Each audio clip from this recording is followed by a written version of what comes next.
네, 2025년 2월 8일 이정훈입니다. 미국은 우리나라보다가도 한 10시간 늦게 가죠. 미국은 2월 7일입니다. 트럼프 미국 대통령하고 이시바 일본 총리하고 미일 정상회담을 가졌습니다. 여기서 상당히 의미 있는 발표가 있었습니다. 두 나라는 북한의 완전한 비핵화를 재확인하는 의지를 확인했다라고 밝혔습니다. 북한의 완전한 비핵화에 대한 단호한 의지를 재확인했다라고 이시바 일본 총리하고 트럼프 미국 대통령은 공동 성명에서 발표했습니다. 그리고 또 무슨 얘기를 했는가 하면은 인도 태평양 전역에서 힘을 통한 평화를 이루겠다. 그리고 이에 덧붙여서 트럼프 대통령은 그것을 위해 우리는 내가 집권 1기 때 시작한 한반도의 안전과 안정 확보에 노력을 할 것이다. 노력에 전념을 기울일 것이다. 라고 했습니다. 인도 태평양 전역에 힘을 통한 평화를 이루겠다. 이를 위해서 한반도의 안정과 안정을 확보하는 데 전력을 기울이겠다라고 했습니다. 그리고 두 정상은요. 바이든 대통령이 있을 때 기시다 일본 총리하고 윤석열 대통령이 가서 그 캠프 데이비드 선언, 캠프 데이비드 정신, 캠프 데이비드 뭐 합의인가 발표했었죠.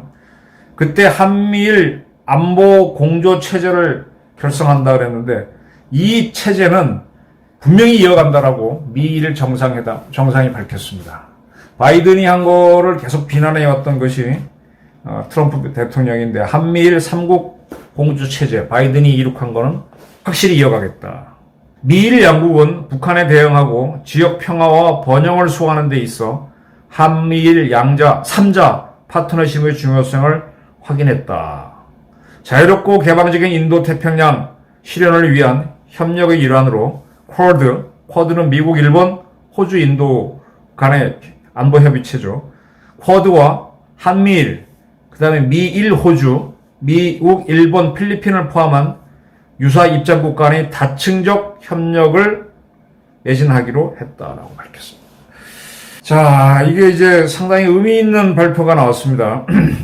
이게 북한을 완전한 비핵화하겠다라고 그랬고, 한미일 안보 공조 체제를 끌고 나가겠다. 그 다음에 쿼드하고 한미일하고, 그 다음에 미국, 일본, 호주, 뭐 등등 여러 다층적 안보 체제를 강화하겠다.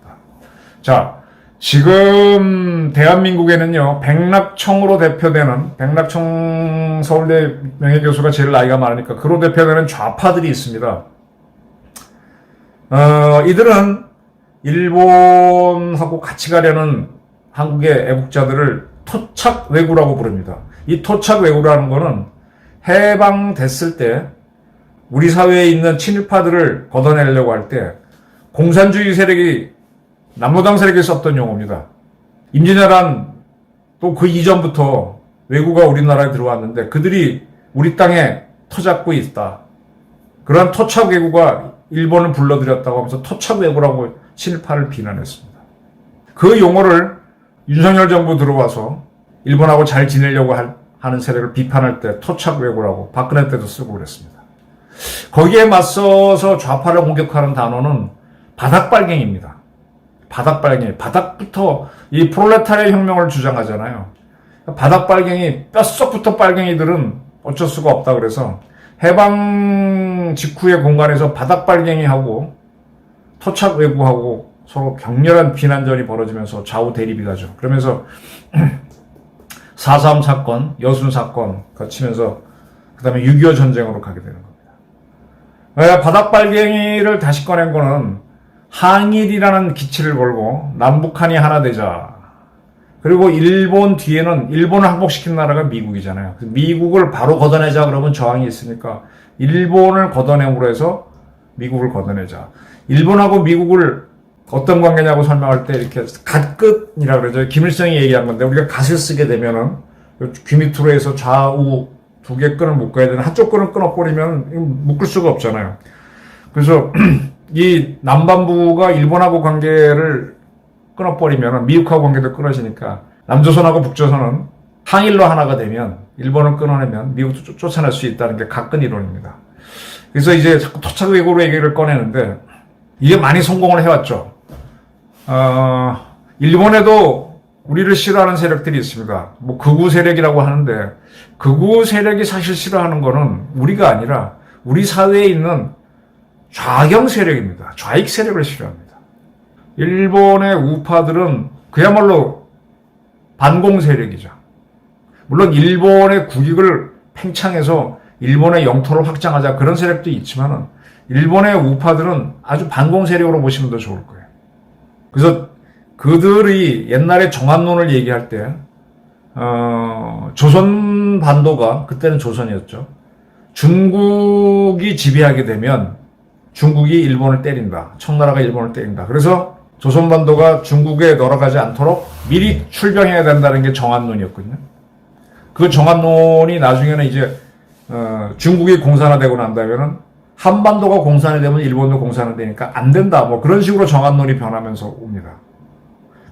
그들이 반대한 거는 우리가 중국화되거나 우리가 공산화되는 걸 반대한 거지. 우리를 지배하겠다. 물론 한일합방을 한 적은 있지만 해방 이후에는 일본은 식민지를 가질 수가 없어요. 그래서 우리 한반도의 공산화나 친중화, 친북화를 경계하는 거죠. 이런 그 정한론을 이용해서 우리나라에는 일본하고 잘 지내는 세력을 토착 외교라고 비난을 해오는데 지금 일본은요, 2차 대전에 패전했잖아요. 패전한 이후에 일본은요, 군사적으로 말하면 미국의 영토입니다. 독일도 미국의 영토이고요. 그래서 일본은 군대가 없습니다. 지금 자위대라고 하는 군대가 있고 독일도 군대가 없습니다. 독일도 지금 독일군이라고 하는 군대는 있습니다. 일본은 자기네 국가 예산으로 자위대라고 하는 군대를 키웁니다. 양병을 하죠. 독일도 자기네 예산으로 독일군을 키웁니다. 양병을 합니다. 그런데 그 군을 사용하는 용병권은 누가 갖고 있느냐? 일본 자위대는 미군이 갖고 있습니다. 독일군에 대한 사용권은 미국이 만든 나토군 사령부가 사용권을 갖고 있습니다. 이것이 군사적으로 미국과 독일은 군사적으로는 미국의 영토다라는 증거가 되는 거죠. 미군의 작전을 보조하는 역할로서의 일본 자위대만 군사활동을 할 수 있게 되어 있습니다. 그래서 만약에 미국이 대한민국을 친다. 그러면 일본 자위대도 같이 우리를 침략할 수 있겠죠. 근데 미국이 우리를 때리지 않는다라고 하면은 자위대는 우리를 쳐들어오지 못합니다. 만약에 대한민국이 완전히 한반도가 공산화됐다. 그러면 미국이 우리를 치겠죠. 그때 일본 자위대는 같이 우리를 칠 겁니다. 그러한 상황을 가장 두려워하는 게 누구냐? 그게 바닥발갱이하고요. 김일성 세력, 좌경 세력입니다. 그래서 그들은 가끔 전선을 이야기하면서 항일로 남북이 하나 되자는 주장을 하죠. 자, 근데 현실 세계에서는 지금 일본은 스스로 우리를 공격할 수가 없습니다. 걔네 법으로도 안 되고 국제정치적으로도 안 됩니다. 근데 만약에 대한민국이 공산화되면 일본은 굉장히 위기를 느끼거든요. 근데 걔네는 스스로 군사력을 사용하지 못하니까 원하는 게 뭐냐? 미국 보고 적어도 한국이 공산화되지 않도록 해달라는 부탁을 많이 합니다. 그리고 지금 북한이 핵을 가진 상태에서는 북한 정권을 없애버리자. 그리고 없애버리면 힘의 공백이 생기는데 그 없어진 북한을 중국이 다스리는 게 좋으냐? 러시아가 다스리는 게 좋아. 일본은 못하고 미국이 하는 게 미국도 어렵죠. 아니면 대한민국이 하는 게 좋으냐? 굉장히 고민을 하고 있는데 대한민국이 차라리 북한 지역을 다스리는 게 좋겠다. 이런 의견을 보이고 있어요. 일본의 우익 세력들은 북한 지역을 우리가 통치하기를 원합니다. 그래서 한미일 공조가 나오고 미국도 북한 지역을 어떻게 하고 난 다음에 미국이 직접 통치하기가 어렵잖아요. 그럼 미국이 자꾸 식민지를 갖는다고 하니까 한국이 통치하기를 원할 수가 있어요. 지금 법적으로 2차 대전 이후의 국치정치로 말하면 북한 땅은요, 유엔 땅입니다. 우리나라하고 오스트리아는 2차 대전이 나기 전에 우리는 일본에 병합됐고 오스트리아는 독일에 병합됩니다. 그리고 전쟁 2차 대전이 일어났죠. 그래서 미국은 독일하고 일본은 1차 전범국으로 제1전범국으로 얘기고 거기에 병합돼서 됐던 우리하고 오스트리아를 제2전범국으로 여겼죠. 그래서 제2전범국을 제1전범국에서 떼어냅니다. 제1전범국은 미국을 중심으로 한 연합국이 직접 지배하고 제2전범국은 신탁 통치를 한 다음에 독립시키겠다 그랬어요. 오스트리아는 연합국인 미국, 영국, 프랑스, 소련 네 나라의 신탁 통치를 10년간 받다가 독립을 합니다. 그때 미국과 소련이 냉전 중이었기 때문에 독립을 시키는데 영원한 중립국, 소련 편도 들면 안 되고 미국 편도 들면 안 되고 그 조건으로 독립을 했어요.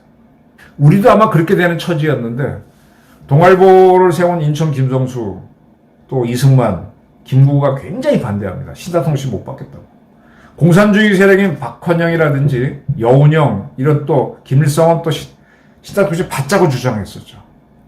그게 한참 싸우다가 미국이 반대하는 사람들이 많으니까 한국 문제는 미국이 만든 유엔이 결정하라고 넘깁니다. 미국이 2차 대전 났을 때 영국하고 연합국을 만드는데 그 연합국을 미국의 루즈벨트 대통령이 유나이티드 네이션, 줄여서 유엔이라고 그랬어요. 2차 대전 때 미국 중심으로 만든 연합국들이 2차 대전 끝나기 전에 많이 확대가 되죠. 그걸 국제기구로 만든 게 지금 유엔입니다. 그러니까 미국이 만든 게 유엔이죠. 그래서 미국이 유엔 보고 결정하라니까 유엔에서 대한민국을 신탁 통치하지 말고 즉각 독립을 시켜라 라고 결정을 해줍니다. 그리고 대한민국 독립 과정은 유엔이 주도하겠다라고 해서 유엔이 우리나라에 와서 대한민국 독립을 시키기 위해서 제1대 국회의원 선거를 하죠. 재헌의회를 만들잖아요. 그래서 우리가 선거를 하는데 38승 2북에 있던 김일성이 하고 소련이 반대해서 그쪽은 선거를 못하고 제주도에서는 박헌영을 따르는 남로당 세력이 4.3 사건을 일으켜서 선거를 못합니다. 그렇게 치른 선거에서 우리가 국회를 만들고 헌법을 만들어서 정부를 세운 게 대한민국입니다. 유엔이 정부를 만들어준 거죠. 그리고 이제 유엔이 그 뜻을 실현하지 못한 데가 38승 2북입니다. 따라서 북한이 붕괴되면요, 유엔이 다시 들어가서 북한에서 북한 지역만 갖고 선거를 해서 뭐 정부를 만든 다음에 그 정부가 대한민국과 하나 되겠다 그러면 평화 통일이 되는 거예요. 그 유엔은 미국이 만든 거기 때문에 미국이 북한을 붕괴시켜서 거기에 새로운 정권을 만들어서 남북을 두 개 나라로 살겠다 하면 두 개가 되는 거고, 아이고, 저 불쌍하고 어려운 나라인데 경험 많은 같은 민족 한국이 해라 하면 통일이 되는 거예요. 이 한반도 통일 문제에 대해서 미국은 아주 냉전이 치열할 때는 큰 고민을 안 하다가 전두환 정부 때 우리나라가 굉장히 성장을 해서 물가를 잡고, 박정희 때는 물가를 못 잡았잖아요. 물가를 잡고 흑자를 이루고 하니까 전두환 노태우 때 하니까 김영삼 정권 때도 경제가 좋았죠. 그때 북한이 김영삼 정권 때 핵을 만들고 하니까 북한 좀 위험하구나. 북한을 없애버리고 북한을 대한민국에 붙여주는 식으로 국제정치를 하자라는 움직임이 있었어요. 그런데 김영삼 다음에 김대중 정권이 들어서면서 햇볕 정책으로 하면서 북한의 핵무장을 용인하게 되죠. 그때 유명한 사건이 아들 부시 대통령이 김대중을 만났을 때 This man 그럽니다. 이 양반 이거 뭐 어쩌고. 그러면서 한국에는 좌파 정권이 나올 수 있구나. 그래서 한국 보고 북한을 다스리게 하면은 위험하다라고 판단해서 북한을 중국이 다스리게 합니다. 그렇게 나서 나온 게 육자회담이에요. 북한 핵 문제를 중국이 다스리라고 중국을 자꾸 지원해 줍니다. 그 덕택에 중국이 지위가 쭉 올라가서 지금 미국하게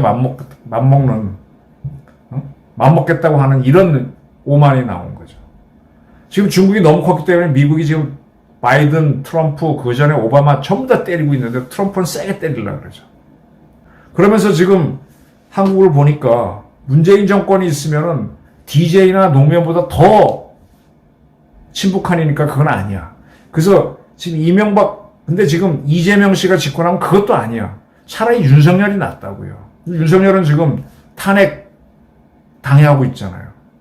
지금 이제 핵을 갖고 있는 북한으로부터 핵을 뺏은 다음에 그 북한을 누가 통치하게 통제하게 할 것이냐, 중국이 할 것이냐, 우리가 할 것이냐. 러시아한테는 기회 안 줍니다. 왜냐? 우크라이나를 침공했기 때문에 안 줘요. 이제 그런 문제로 가는데 지금 대한민국 정치 상황에서 이재명이 집권하는 걸로 간다 그러면 미국은 굉장히 고민에 빠질 거야. 트럼프 정부는. 한미일 공조를 계속한다 그랬는데 이재명 대통령이 되게 되면 한미일 공조를 하기 어려워요. 요거를 딱 눈치채고 박선원 의원이 트럼프 대통령을 노벨 평화상 후보로 추천했다 하고 이재명한테 탁부터 설명하면서 계속해서 친미 노선을 걸으십시오. 그래야 미국이 당신 대통령 되는 걸 용인할 겁니다. 이렇게 설명하고 있는 거죠. 눈가림이죠. 근데 미국도 이걸 안다고. 윤 대통령이 다시 해서 잘 끌고 나가고 이제 그 다음 정권도 보수 정권이 되기를 미국은 원해요.